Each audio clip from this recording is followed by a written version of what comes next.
ইয়াসআলুনাকা, আপনাকে যদি কেউ সওয়াল করে, প্রশ্ন করে, আনিল খামরি মানে কি, মদের ব্যাপারে, ওয়াল মাইসির এবং তাস খেলার ব্যাপারে, জুয়া খেলার ব্যাপারে যদি আপনাকে কেউ যদি প্রশ্ন করে, ইয়াসআলুনাকা আপনাকে যদি প্রশ্ন করে, সওয়ালটা মুজারা থেকে আল্লাহ ব্যবহার করলেন, তার মানে কি তখনও প্রশ্ন করতে পারে, তখনও রসুলকে প্রশ্ন করছে, এখন আর আল্লাহ প্রশ্ন করতে পারে যে এটাকে জায়েজ আছে না নাই। বিড়ি খাওয়া জায়েজ, এখন হুজুর টেকতে পারে না, ওই বড় ফুটবল আছে কথা কি, বলে ভাত খাওয়া হুজুর আপনি জানেন কি, কথা বলা কি, বলে বিসমিল্লাহ ওয়া বারাকাতুল্লাহ, পেশাব করা দোয়া আছে না নাই, কি দোয়া বলেন দি, আল্লাহুম্মা ইন্নী আউযু বিকা মিনাল খুবুসি ওয়াল খাবায়েস, তাই না? নাকি কি বলেন, কি করে ঢোকেন আপনারা? যখন লোক মা খান তখন কি করেন, যখন ভাত খান কি করেন? ভাত খাওয়া তো আপনি খানা দেখলে এক দোয়া, আবার খানা যখন মুখে দেন তখন কি, আবার যদি খানা খাওয়ার সময় যদি বিসমিল্লাহ যদি ভুলে যান তখন কোন দোয়া করতে হয়? কোন দোয়া করতে হয়? সব বেড়ে ফেল নাকি পাস, বলছে বিনা কিভাবে পাস, আল্লাহ আপনার পরীক্ষা করার জন্য করে, এই জন্য তো আপনার নিয়ামত আল্লাহ কারে নিছে। কেমন নিয়ামত কারে নিছে? যে ভাত খাওয়ার সময় মনে করছে আপনার করেন না, যেন ভাতের মতো বরকত নেই।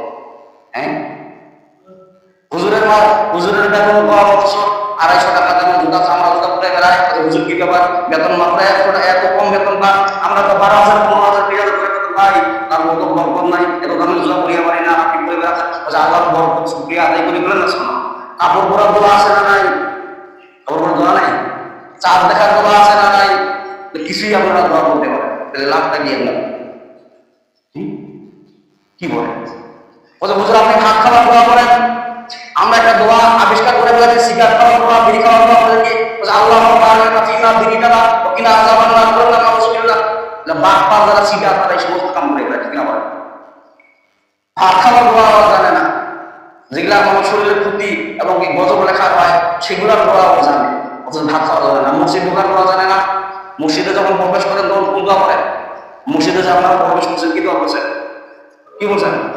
আল্লাহুম্মা আফতাহ লি আবওয়াব রাহমাতিক, আল্লাহুম্মা ইয়া আল্লাহ আফতাহ লি, আপনি খুলে দেন আবওয়াব আপনার দরজাসমূহ রহমাতিক, আপনার রহমতের পরে না সুবহানাল্লাহ।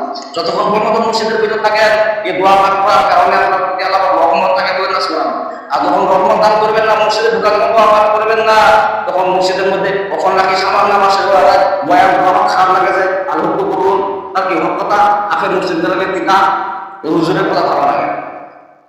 মসজিদে যখন ঢুকবেন এখানে আপনি বলতেছেন, হে আল্লাহ রহমতের সমস্ত দরজা আমার জন্য খুলে দেন, যেন আল্লাহ খুলে দিবে। যতক্ষণ মসজিদে থাকা তখন কি শান্ত থাকবো, 12,000 টাকা পেমেন্ট থাকবো করে না, সে মসজিদের মতো গুণ করে।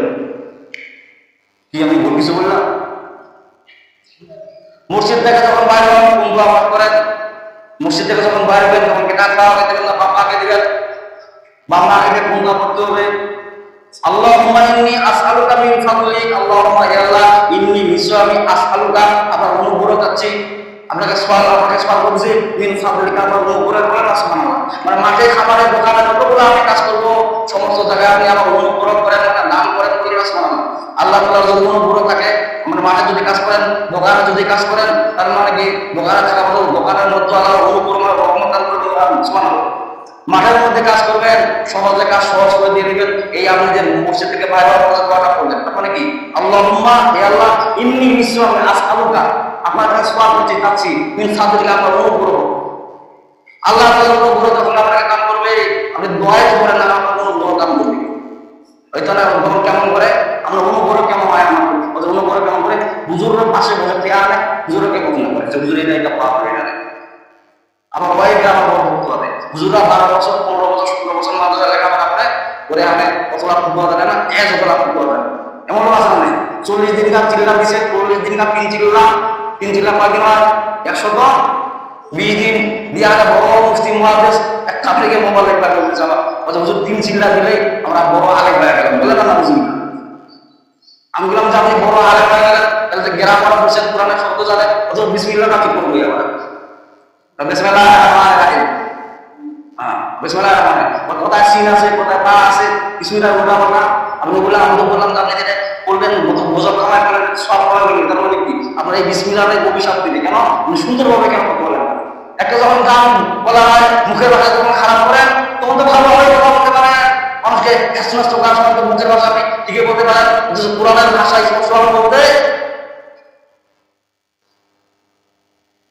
আল্লাহ সূরা বাকারার 19 নম্বর আয়াত কি বলতেছে? নাম্বার আয়াতে বলছে ইয়াসআলুনাকা আনিল খামরি ওয়াল মাইসির কুল ফীহিমা ইসমুন কাবীরুন ওয়া মানাফিউ লিন-নাসি ওয়া ইসমুহুমা আকবারু মিন নাফইহিমা ওয়া ইয়াসআলুনাকা মাযা ইউনফিকুন কুলিল আফ কাযালিকা ইউবাইয়িনুল্লাহু লাকুমুল আয়াতি লাআল্লাকুম তাতাফাক্কারুন। আল্লাহু আকবার। আল্লাহ মধ্যে রাসূল ইয়াসআলুনাকা আসহাবের জামিল প্রশ্ন খরচ পার করলো, এটা মুজার সিগা আল্লাহ ব্যবহার করে, তার মানে কি রাসূলকে প্রশ্ন করছে, এখন আলেম ওলামাদেরকে প্রশ্ন করতে পারে, ঠিক না বলেন? যে আলেম ওলামাদেরকে প্রশ্ন করে বলছে সিগারেট খাওয়া বিড়ি খাওয়া জায়েজ আছে নাকি? আল্লাহ বললেন যে ইয়াসআলুনাকা খামর ওয়াল মাইসির, তাস খেলা এবং সিগারেট খাওয়া এটা জায়েজ নয়, সম্পূর্ণরূপে হারাম। তার মানে কি এই যে ধোঁয়া বের না, ধোঁয়াটা কিন্তু বিষাক্ত জিনিস, পেটের মনে হয় পেটে যদি আগুন ধরে মুখ দিয়ে আমাদের ধোঁয়া বের, যে কিছু মেশিন আছে না ভ্রমণ করে চেষ্টা করে, তার মানে ইঞ্জিনের ভিতরে আগুন ধরে এবং ইঞ্জিনের বাইরে দিয়ে ধোঁয়া বের হয়, ওই ধোঁয়াটা উপরে সুস্বাদু নাকি? পাটা ছাগল না, পাটা ছাগলের বকুলে যাওয়া যায় নাকি? প্রচন্ড দুর্গন্ধ হয়, হলো পশু জিনিস পাটা ছাগল, আর আপনি পশুর চাইতেও খারাপ, তার মানে কি আপনার বকুলে ওই বিড়ির গন্ধা সিগারেটের গন্ধে যাওয়া যায় না, বিড়ির গন্ধ সিগারেটের গন্ধে আপনার কাছে যাওয়া না যায়, আপনি যদি মসজিদে ঢুকেন রহমতের ফেরেশতা আপনার কাছে থাকবে নাকি? বিড়ি সিগারেট খুব ভালো জিনিস আমাদের বছর বছর কি কয় এটা টেনশন আর টয়লেটের ভিতরে সিগারেট আছে চাপ আছে কেন? পায়খানা ক্লিয়ার করে, পায়খানা তো ক্লিয়ার টয়লেটের ভিতরে তো হবে, আর যদি তো টয়লেট মার কালো কিন্তু মুর্শিদ মার কালো না, ঠিক না বলে? ভালো জিনিস খাওয়া খাবে না, ওই যে গাঞ্জা মতো জিনিস আছে টয়লেটের ভিতরে, কিছু দিকে যে লোক টয়লেটের ভিতরে পায়খানা করে, মসজিদের টয়লেট হোক আর মাদ্রাসা টয়লেট হোক আর বাইরের টয়লেট, বাইরের টয়লেটের মধ্যে তো ওটা নিয়ে